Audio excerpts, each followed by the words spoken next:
Also, if you look around, though, you got two of the 2-0 teams in the NFC East. Are the NFC East are they sending multiple teams to the playoffs this year?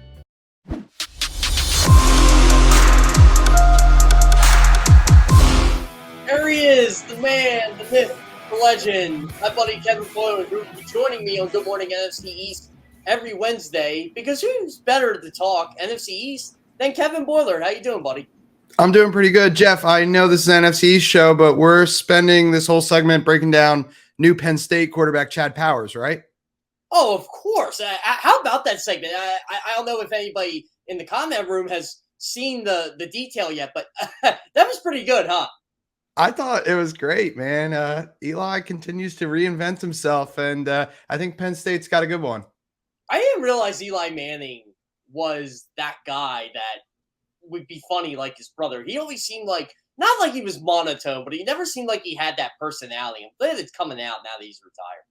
I agree. I think he's awesome on the Manning cast. Yeah. So you can get Kevin Boiler's work on Heavy on Giants, and we got to talk about the Giants here because I wrote about the 2-0 teams for CBS Sports. It's dropping in about an hour or so. And which ones are going to fall off, which ones are going to stick. Well, unfortunately, Kevin, I got the Giants falling off, but them just being in the conversation is good enough, right? I think so. Do you think that they're the worst worst 2-0 team at this point? Well, when you consider who are the 2-0 teams right now, it's Buffalo, Tampa Bay. I mean, maybe you can make an argument because of Tampa Bay's offense, but overall, I think you can make a case against Miami, but I wouldn't go too far. I don't think the three in the NFC, you've got the Eagles, the Giants, and the Bucks. I'm going to be realistic. I don't think that the Giants are better than either of those teams. But the one thing you have to think about is that it's never the team that's best in week 2. Look at what the Giants are dealing with. The Eagles are rolling right now. The Giants don't have their top 2 pass rushers in Azeez Ojulari and Kayvon Thibodeau. They're still trying to find their footing on offense. Like it totally seems like the wide receiver room is in flux. You know, they don't have a plan for Kadarius Toney or Kenny Golladay at this point. Richie James is your leading receiver, and you're 2-0. You got to feel kind of good about that if you're a Giants fan. And if it comes together, watch out.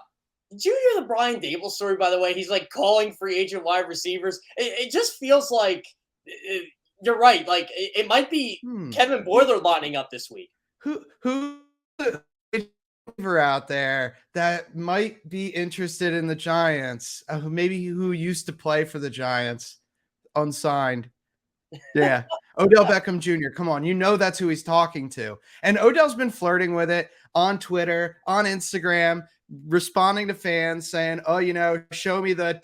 you know what it is, bag. And I think if you're the Giants, you look at your wide receiver room. I know you're in a bad situation cap-wise this year, but there's got to be, if the Rams can do what they do against the salary cap, the Giants should be able to find a way to bring in Odell Beckham Jr. and fix this wide receiver situation. And then maybe we'll get to see the real Daniel Jones. I think we've seen the real Daniel Jones. I think Brian Dable's seen the real Daniel. But I got to give Daniel Jones credit. He's not making the god-awful mistakes you're used to seeing out of him. I actually like what they're doing with him. He's managing the game. They're trusting him in key situations when they need to, like the 3rd and 5 bootleg they did. I like that play. I just think it's really nice that they actually have a pulse on offense, which is why I've been giving them more of a chance than probably I would. Hey, look, Daniel Jones hasn't been great, but he's got 2 game-winning drives through 2 weeks. He's already tied his career high for a season for game-winning drives. So it shows you he's making clutch plays when it matters most. And you mentioned it right there. He does it sometimes with his legs. So I can't complain about Daniel Jones, even though everyone jumps on when he throws a Kirk Cousins looking ball. Everyone jumps on him. And there's a big faction of Giants fans that are rooting for him to fail. I don't fall into that category. I think he's got a lot of potential still. Let's not kid ourselves, though. Saquon is the straw that stirs the drink. Exactly. And, you mentioned Richie James. He might be a Pro Bowler this year the way he's going. David Sills is in there. Kenny Golladay is an afterthought. I honestly thought I'd hear probably Tuesday or today. Kenny Golladay is no longer with the Giants. I was thinking that we would hear something like that too, since after the game, the report was his locker was empty And now you're hearing that the Giants are FaceTiming free agent wide receivers. And then Brian Dable just came out and said it. It's like, yeah, David Still's a former practice squad guy, is just playing better than Kenny Golladay, so he's on the field. I mean, if the Nate Solder contract didn't just happen a couple of years ago and then making him the highest paid offensive lineman in the league and then him being a total bust, I would say Kenny Golladay is probably the worst free agent signing in Giants history. Maybe just because there's more eyes on a wide receiver than there is a left tackle. I think fans will remember this for a long time. This is going to go down as one of the worst free agent signings, maybe not in Giants history, but in NFL history. You know what? I'm glad you brought up Nate Solder too, because I remember his first year, he had 11 sacks with that team. Yeah. I'm like, wow, this is what they're paying him? Yeah. Talk about, I mean, there's a lot you can look back on during the Dave Gettleman era and say, well, what was he thinking? He definitely, you know, they say, what is this saying? Even a blind squirrel finds a nut every once in a while. Like that, I think was Dave Gettleman in a nutshell, but that's one of them. The Nate Solder, head scratcher. Kenny Golladay, head scratcher. Even the Kadarius Toney pick, I feel like that was still a panic pick after they missed out on Devonta Smith. Yeah, again, that's weird too, the whole Kadarius Toney situation. Now, he played more Sunday, but it just doesn't feel like they know how to use him, or like maybe he's not a player you use in the NFL. It just seems like a Swiss Army knife gadget player you probably would waste a third or fourth round pick on, but he was taken in the first round. But I like how Brian Dable approaches this with him and Kenny Golladay. He don't know these guys anything. I agree. Yeah. If they don't know, like, let me be pretty candid when it comes to Kadarius Toney. I don't think he knows the playbook or has really any interest in learning a route tree. I think he's just a fast dude who wants the ball in his hands. And that's why when you see them give him the ball, it's always gadget plays. He's got 2 catches for 0 yards, and he's got 2 technically rushing attempts where they were backwards passes. One of them, it looked like they wanted him to throw the ball. Like, he just is like a playmaker. Think of like a high school quarterback, which is what he was, who just kind of has the athleticism to thrive at every level. And now he's in the NFL, and you probably can't get by on just your athleticism anymore. You got to study, you got to put in the work, you got to be a smarter player than the guy lining up across from you. And I don't know if Kadarius Toney has reached that level of maturity yet, and you're seeing it flesh itself out in the playing time. Yes, he did get more in week 2, but it's also like the fan base is kind of holding the coaching staff hostage because there's no push from the fan base for Kenny Golladay to get more snaps. There is a push from the fan base for Kadarius Toney to get more snaps and more touches because there's a lot of potential. Everyone likes him, likes what he could do athletically. But look, if it keeps going the way it's going, you don't just score 0 touchdowns your rookie year and then come in and do this your second year. Like, this looks like a step back, in my opinion. It's kind of like the Jalen Reagor situation in Philadelphia, right? And all of a sudden you get better players. Then guys like him become an afterthought. And maybe that's going to be it with Kadarius Toney. Maybe Giants fans feel, hey, you know what? We really don't have much here. I know Richie James, David Sills, Sterling Shepard. They probably want to see Wendell Robinson when he's healthy, but you're right. It just seems like, well, we got to play Kadarius Toney. He's a first-round pick, and Brian Dable's probably pulling the old, well, he wasn't my first-round pick, so I don't really care.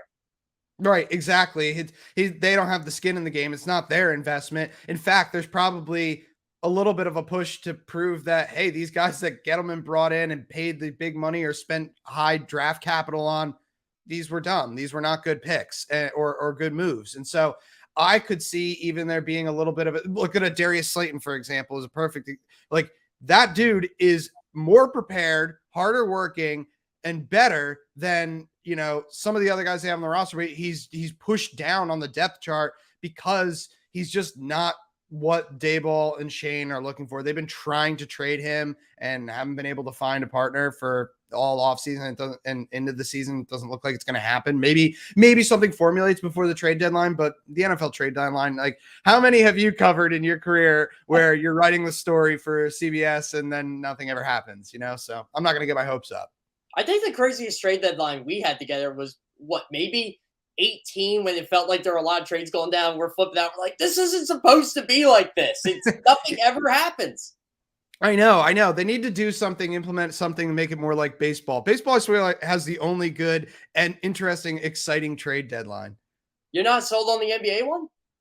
That's all right, but I don't know. Baseball has enough hype for their I always forget trade what line. hockey's trade deadline is, to be honest. It's just kind of comes and goes. Well, yeah, they need to do something, but the Giants should probably make some moves at the trade deadline this year. They're a weird team, though. You're right. Like 2-0. They don't feel like a 2-0 team at all. Also, you have to factor in their 2 wins are against 2 of the 7 winless teams, the Titans and the Panthers. So who are you beating? But why are they winless, though? Because they lost to the Giants somehow. So this is why I keep giving the benefit of the doubt. I was just looking at their schedules, particularly the next 2 games.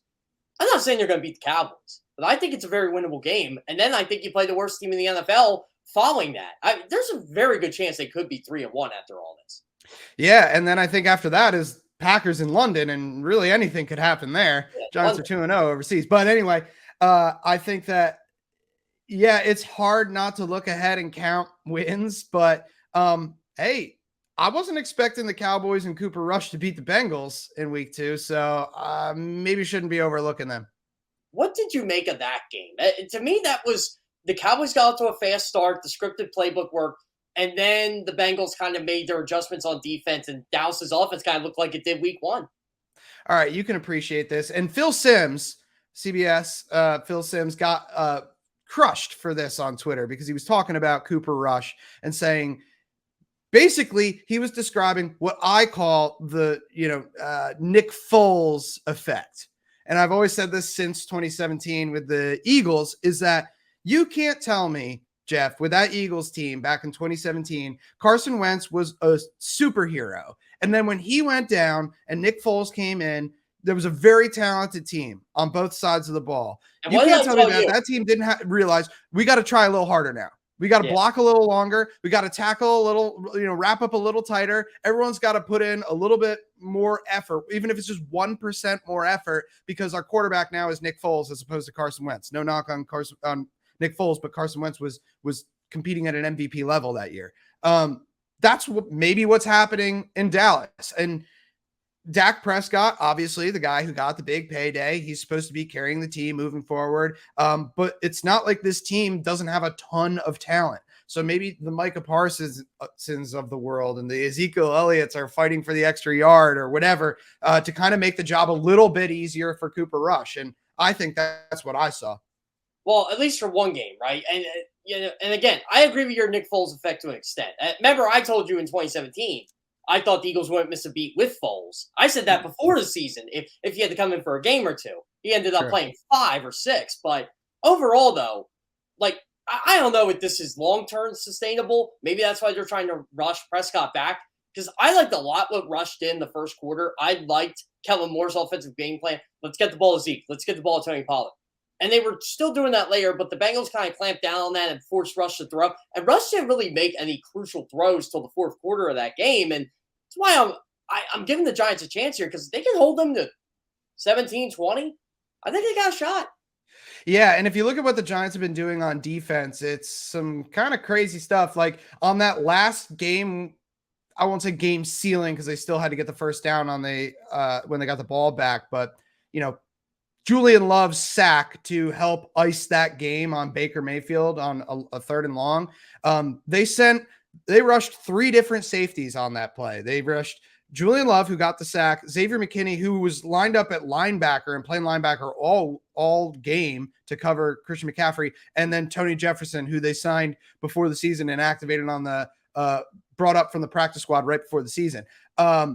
So you're dropping weird guys back. You're rushing guys forward. He was, I think, played 6 or 7 safeties on something like 85 to 90% of the snaps. So Wink Martindale is a really creative defensive guy. He's doing a lot with not much. Like, they have issues at cornerback, and the Giants have the lowest completion percentage against right now. And for years, they've been horrible on 3rd down, and now they're the number 1 3rd down defense. So it's crazy how quickly, if I had to point to one factor, it's definitely like Wink Martindale and his influence on defense to why this team is 2-0 as opposed to all these previous years starting 0-2.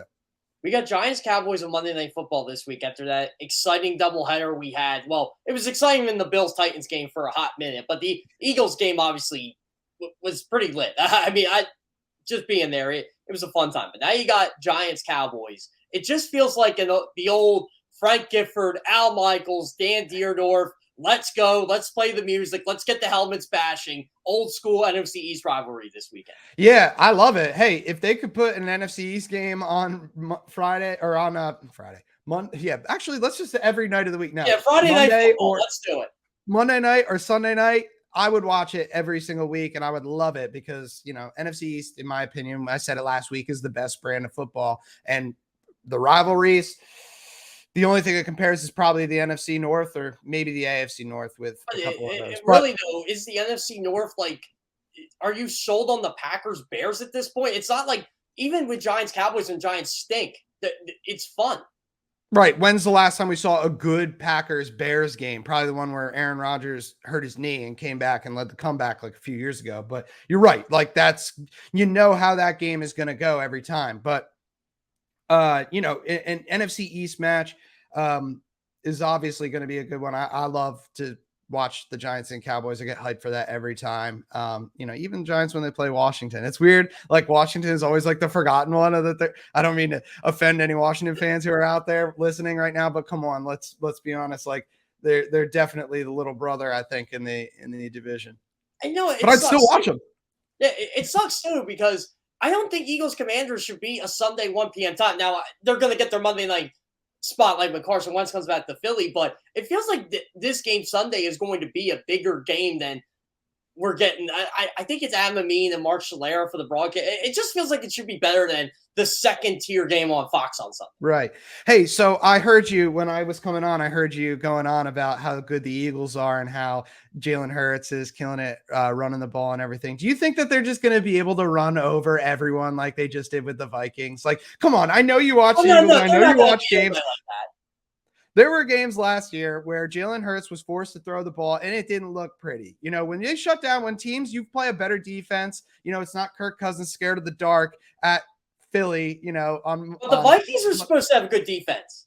That's right. Okay. That part isn't Kirk Cousins' fault, but when you could just tell from the first drive, dude, did the Eagles run any plays that got less than 6 yards in that game? Like it just was like the Vikings defense wasn't even on the field, man. So I'm just saying when they played a little tougher defense, I don't think it's going to look as easy for Jalen Hurts. I think he's got great weapons. AJ Brown is legit. So it's going to be easier for him than maybe last year, but I don't know. I saw some games last year where he had to throw the ball to get out of a hole and it didn't go so well. Like not every game script is going to unfold like the one I think we saw on Monday night. Well, I don't think so either. But here's the issue. I think it's going to continue this week because just watching Washington the past 2 weeks, their linebackers cannot tackle. They cannot cover. They cannot play in pass coverage. Like Carson Wentz is probably the reason they're 1-1 because of his arm, which is scary to think about. Their secondary, I don't even know who's back there anymore because it just feels like they're all burnt toast. I don't know. Washington needs that pass rush to get going in a major way, and I just don't see it this week. Yeah, I don't either. And I want to also mention, I think you asked me last week to predict all 4 of the NFC East games, and I got every single one right. Every single one.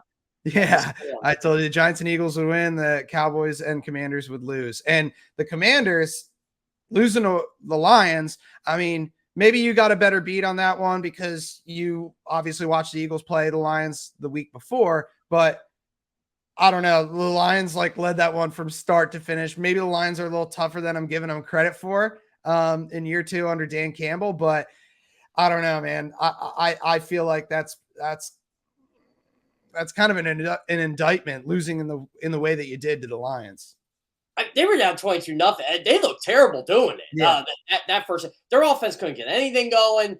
And this is where I give Detroit a lot more credit. I don't think their defense is good, but Aaron Glenn's been dialing up the blitzes like no tomorrow. And it's funny when Aiden Hutchinson isn't going up against Lane Johnson, what he did in that game Sunday. He had 3 tackles. I think it was 5 quarterback hits. It's just Carson Wentz isn't Jalen Hurts running the football. It's just not. And it just felt like the Lions stuck to, okay, we play hard. we stick to our game plan, we could be a team like the Commanders. We almost beat the Eagles, but we could be a team like them. And I don't know. I think they're better than the Bears. After seeing the Vikings, they might be as good as the Vikings at this point. Yeah, but I mean, the Vikings look pretty good in week 1 against the Packers too. But everybody looks good week 1 against the Packers. That's true. That's a good point. Everyone kind of overlooks as well, but that's their preseason, because Aaron Rodgers tells them all preseason is bad. You can't play. It's like, not everyone's as good as you, Aaron. Like, some people need the reps. But they're going to show up in the preseason. Yeah. So I don't know, man. I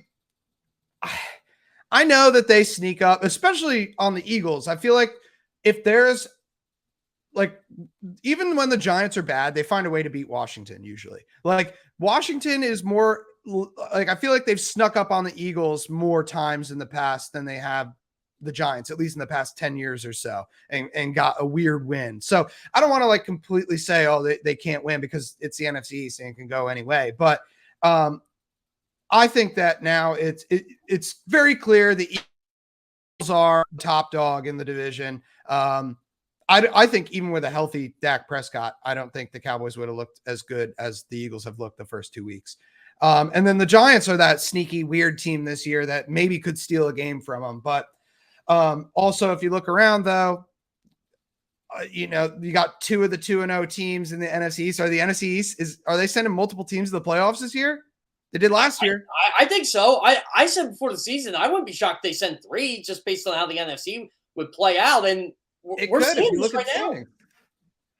I could see it happening. I mean, the thing is, if it becomes 3, it's probably going to be, like where those top 3 teams start beating each other all at the end of the year, and it gets mixed up, and then there's no one real dominant team going into the playoffs. So I don't know, that a lot would have to change between now and then for that to happen, because right now it looks like the Eagles are just a lot better than the rest of them. But I've said, hey, watch the Giants, man. They're operating at less than full strength. They're still finding their footing, and they're 2-0. So if they really find their way, get their guys healthy, they're supposed to get Thibodeau and Azeez Ojulari back this week. So I'm a little nervous, because they've been so good, like stopping the run, and so disciplined with Jihad Ward on the edge. Kayvon Thibodeau and Azeez Ojulari are smaller, or small is relative when we're talking Jihad Ward. He's like a 290-pound guy, but they're like 255, 265, and they're more edge rushers, speed guys who are going to get after the quarterback, which the Giants haven't done a great job doing without blitzing.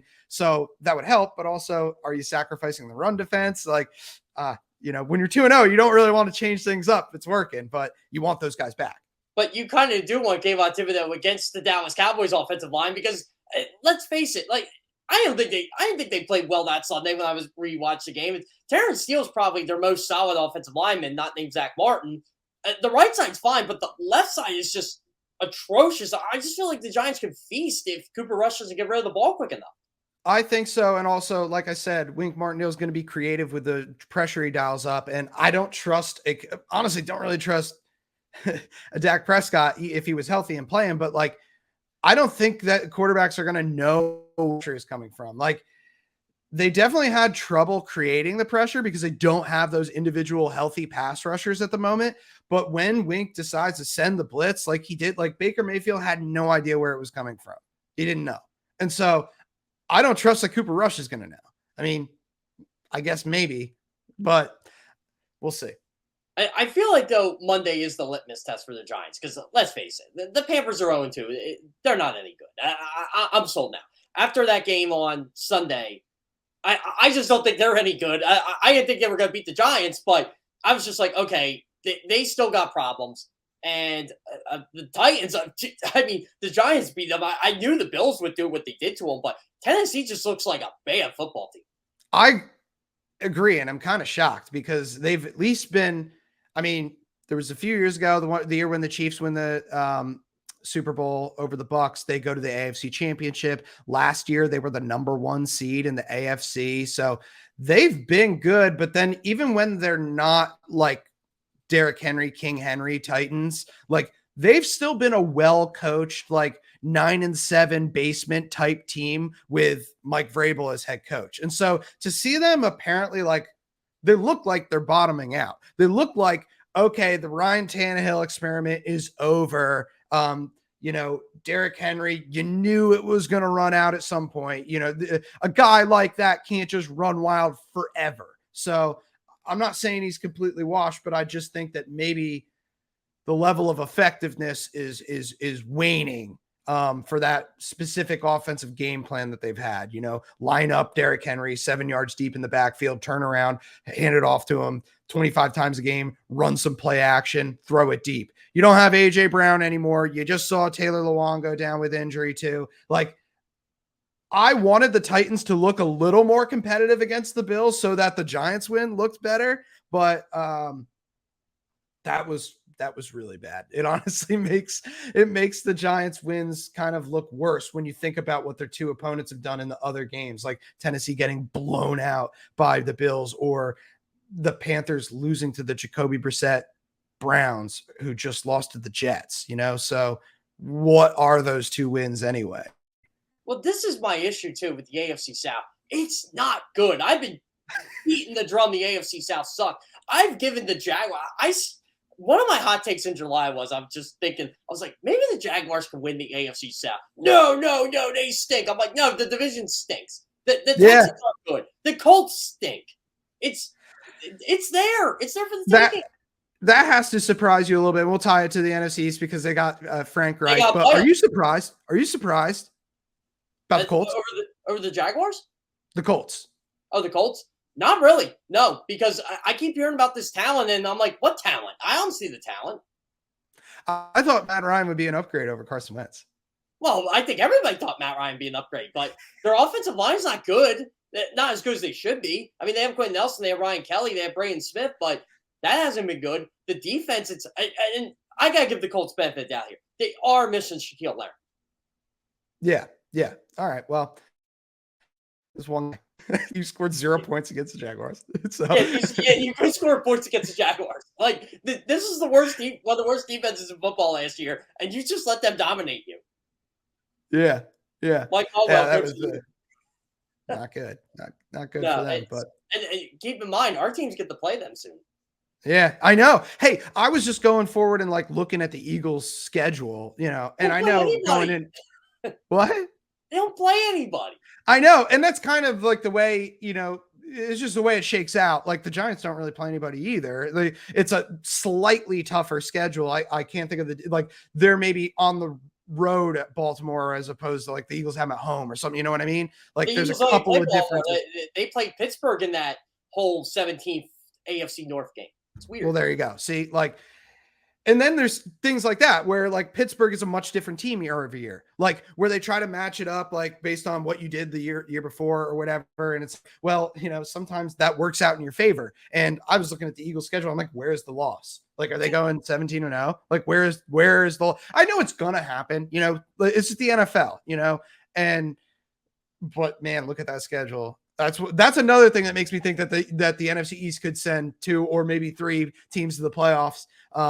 Is just look at who the NFC East has a very advantageous schedule. All 4 of the teams do. Yeah, 2 weeks. So 2 weeks ago, even a month ago, I'm looking at the schedule. I thought their toughest stretch was Tennessee, Indianapolis, Green Bay. I think the Saints are in that stretch, and I'm like, well, okay, the Saints don't look great. Pete Carmichael looks out of his element as a play caller. Jameis Winston looks like Jameis Winston again. The Titans look terrible. The Colts look terrible. You're right. I know you don't want to think like that because they're going to lose games, but if you're just going by paper, you're right. Where is this loss coming from? Yeah, I'm looking at it, I'm all right, when can the Giants gain a game on the Eagles? Okay, maybe week 10, week 11. How about the heck? Week 12. By the way, I hate how they play late. And the chances of the Giants even being in the race at that point is so slim. But hey, man, I'm just stoked we're where we are right now in the season, and the NFC East is.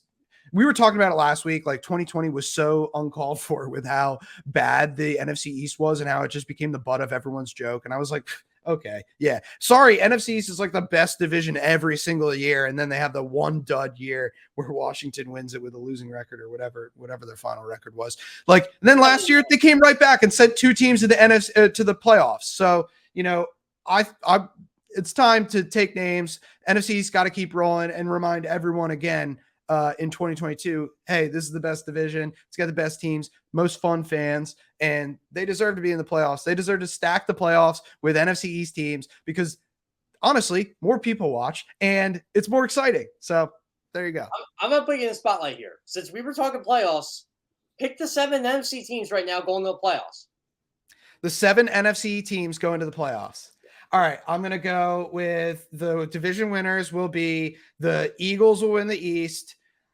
I'm going to stick with, I know they look like duds. I'm going to stick with the Vikings as my winners in the NFC North. I think that the Packers will make it as a wild card team. I think that the Buccaneers will win the NFC South. Wow, the NFC West is a tough one, but I'm going to go with the Rams. And then we got 2 more wild card spots. I'm going to give my Giants a wild card spot. Oh! I'm liking the boldness here. Just because of the favorable schedule. And then I'll give oh man, that's tough. I'm going to give it to it's Saints 49ers. I'm kind of on the fence. And like, honestly, the Cardinals could get hot and kind of make some noise in that space. But Cardinals saved their season Sunday, but I think they ruined the Raiders season and saved their own with that comeback. I agree with ruining the Raiders season. We should know better than that by now to like be believers in the Cardinals. This is now how many years in a row that we've been like, oh, Kyler Murray, Cliff Kingsbury, and then every year, and then all of a sudden it's just. But I mean, they won that game solely on Kyler Murray's legs. They did. But again, like to me, that's one of those types of plays. I'm talking specifically about the 2-point conversion that went super viral, but it's kind of indicative of the way they try to win games. Is like, okay, Kyler, go out there and be a hero. I think that's something you see once a year. Maybe something. Maybe you see a few wins like that, but I just don't think that that's sustainable. Like, by the way, you want to talk about that 2-point conversion went viral. So I had to do that game Sunday for CBS right after I did the Dolphins crazy comeback. So I'm already all jacked up. I didn't even think that was the best play of the game. When Max Crosby had him down on the 2-point conversion, the next one to tie it, and Kyler gets a holding penalty. I'm like, okay, game's up. Nope, holding penalty because Max Crosby can't bring down Kyler Murray. He had him. Didn't do it. And then Kyler Murray makes the amazing throw. I'm like, what is going on in this league today? Yeah, it was a wild week. I will say that like Dolphins-Baltimore game, I was like checking the score. And then there was a point where I just stopped checking the score. And then it wasn't even until like after the game. I was like, wait, the Dolphins won that game? Because I was at, where I was covering the PLL championship in Philly. So I was kind of I was box score watching, and then had to go back and watch all the highlights and stuff for all those games to see how it happened. But that was one where I was like, how did that? And then I checked the box score. It's like 6 touchdowns. I was like, what happened here? Because like he pulled the Joe Montana against the Eagles. He really did. Like he threw a bomb to Tyreek. It's like, okay, they're down 14, whatever. But Baltimore wasn't moving the ball yet. And they went 3 and out. Then they go deep again. And I'm like, oh, it's on now. And then Kevin Harlan was fantastic calling that game Sunday. Yeah. So real quick, I got to ask you, is Jalen Hurts a top 10 quarterback now in your mind? Man, that's tough. You kind of got to list them out. It's kind of hard to just say, like, is he a top 10 quarterback? Yeah, I mean, no, but I definitely think he's in the top 12, top 13 range. Yeah. He's definitely top 10 fantasy. He's sitting on my bench. I got to decide whether I'm going to start him over I had Lamar 2 on my bench Sunday, but I still won. I have Lamar, so me too. I got Lamar, and that's like going into this week. Lamar's playing the Patriots. Tough defense. Yeah. Do I really want to play him, or do I want to play 2 against the Bills? I'm kind of stuck there. Hey, if you do it, I'll do it. If you bench Lamar for Jalen Hurts, I'll do it in my league. I have Jalen Hurts in one league, and let me tell you. Anyway, Kevin, I gotta let you go here. We gotta put a ball in the show a bit, but I love having you come on every Wednesday. We got to do this again. Maybe the Giants will be 3-0 after and do the Eagles a huge favor.